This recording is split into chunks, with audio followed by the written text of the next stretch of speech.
to Jackson Cloud. I'm Jamin. I'm Casey. And I'm Olivia. And we're continuing our story through Genesis, in particular Abraham's story. He has a vision of the word of the Lord, who says, you know, you're going to have offspring that will be as just like the stars. You'll have so many, you won't be able to number them.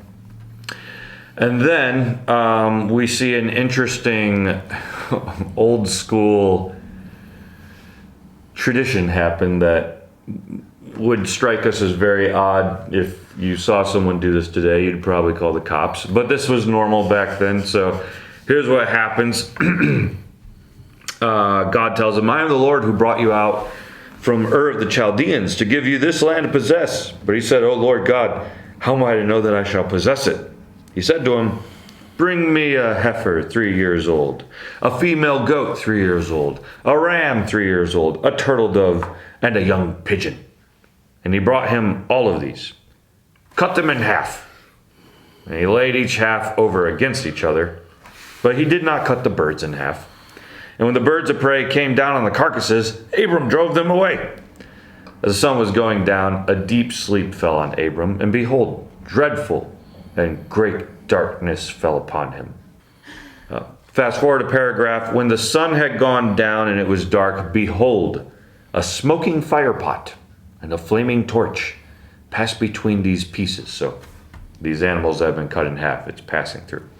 On that day, the Lord made a covenant with Abram, saying, to your offspring I give this land, from the river of Egypt to the great river, the river Euphrates, the land of the Kenites, the Kenizzites, and the Kadmonites, the Hittites, the Perizzites, the Rephaim, which were giants, the Amorites, the Canaanites, the Girgashites, and the Jebusites.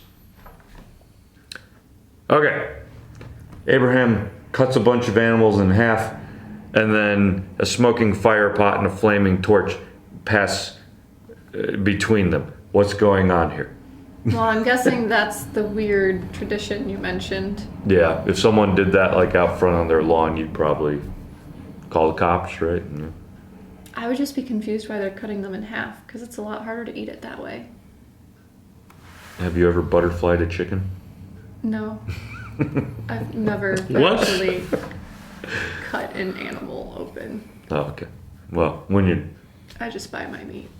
Well, yeah, but if you buy a whole chicken... I've and never you bought a whole chicken. Okay, all right. Okay, well, yes, so strange tradition. Does anybody want to just come up with a guess? What do you think is going on here? Cut the animals in half, and then a flaming pot and a torch go walk down the middle of the halves. Sounds like a pagan ritual. So this is a covenant ceremony, and places all over the ancient world had something like this. So pagan, no, but a way of doing a covenant, which is more or less a promise. This would be similar to how they did a ceremony about a grand promise to be made to one another. So then why? Wait, were those included in like marriage ceremonies? I don't think so, but nothing is more romantic than the blood of all these animals. Cut it in half and you have to walk through it? All right, honey. So it's a covenant promise type ceremony. Why then? Like, what's the point in cutting them in half? Why would you walk through these? I don't know. Wait, it's like when you part the Red Sea. Okay, all right. Or was that why they had... Is that why red carpet became a and thing? they're parted. Here we go. That's why red carpet's a thing? Is because the blood used to have to walk through it, and so it's... No, that makes sense. No, I don't think so. Never mind. I don't want your Like, you propositions. told us to make some guesses. We don't know. I changed my mind. I don't want them anymore. So the answer is we don't entirely know, but what, That's such an unsatisfying answer. no. I do think I understand what the answer I like my is. red carpet answer. There's a passage in Jeremiah where God refers to a covenant ceremony like this, but did I say Jeremiah? Yeah. I think so. Jeremiah.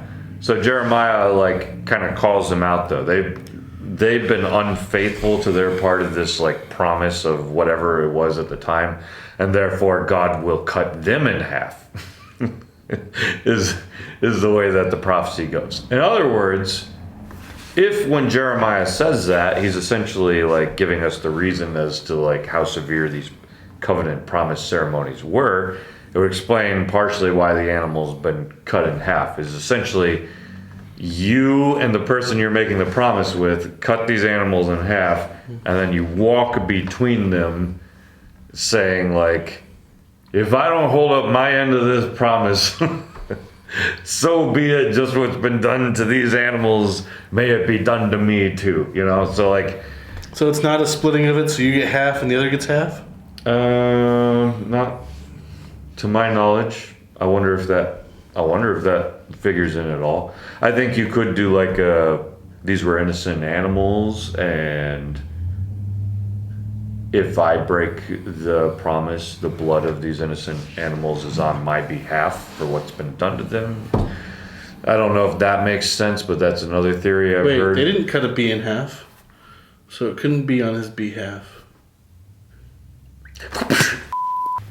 But I think the Jeremiah glimpse gives us the clearest indication. Is like God saying like, you fell flat on the covenant, therefore you should be cut in half. You know, it's like, that's kind of this idea. That's a big deal with promises. I don't know how you guys grew up with like promises, but like my mom, she made it clear, like, you break a promise, Jamin Bradley, you're in trouble. You don't just make promises willy-nilly.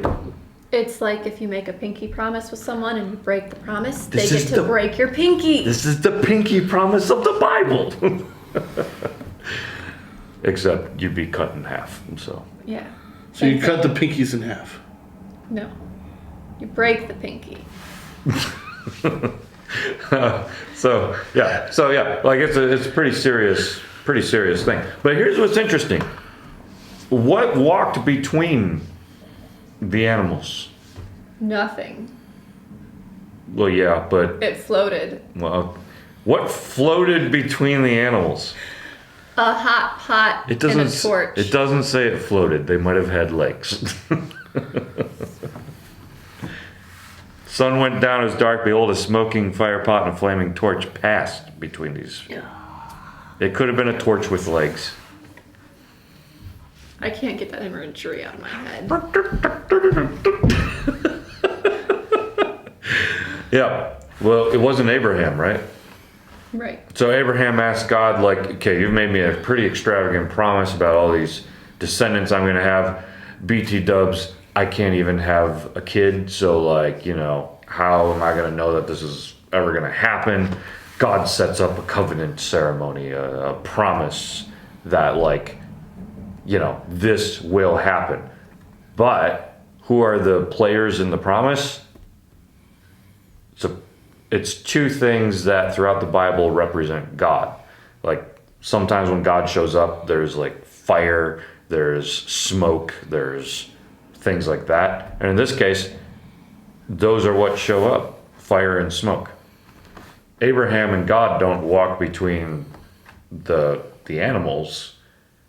God and God walk between the animals. In other words, God promises himself that this covenant will come to pass. So God, like, you know, and if God doesn't, God will have to be split in half. You know, like that's over the top right there. That's obviously not going to happen.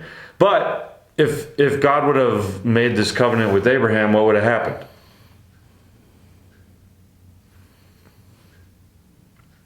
Humanity sucks. We would have messed up, right? Okay. Yeah. Also, like, Abraham can't have a child, so, like, not by his own merit. He would need God's help if it was going to happen. Right. And so, like, God just promises himself. Nope, this is so solidified as a promise. Like, this is resurrection. This is Jesus. This is the reaching the Gentiles and all the nations. And God is so sure that he's going to make this happen that he just promises himself. Yes, this is not dependent on anything you can do, Abraham. This is all on me. to make sure that this promise comes to be. So, with that, God promises himself and ultimately holds up to the promise. And we still live in the middle of it right now as we're headed towards the resurrection, where the descendants of God's family, of Abraham's family, eventually do become like stars in the sky. That is, immortal beings, which is what they thought stars were back in the day. So that is resurrection life ahead of us. So it's a pretty powerful image right there. Unless you're thinking we're cutting bees in half. That is not the same. You said behalf, so. Casey will now close us out. So if you have any questions, put them in the comments below or join us on the Discord because we'd love to see those questions there. And be sure to like, comment, subscribe, hit that notification bell, and we'll see you next time.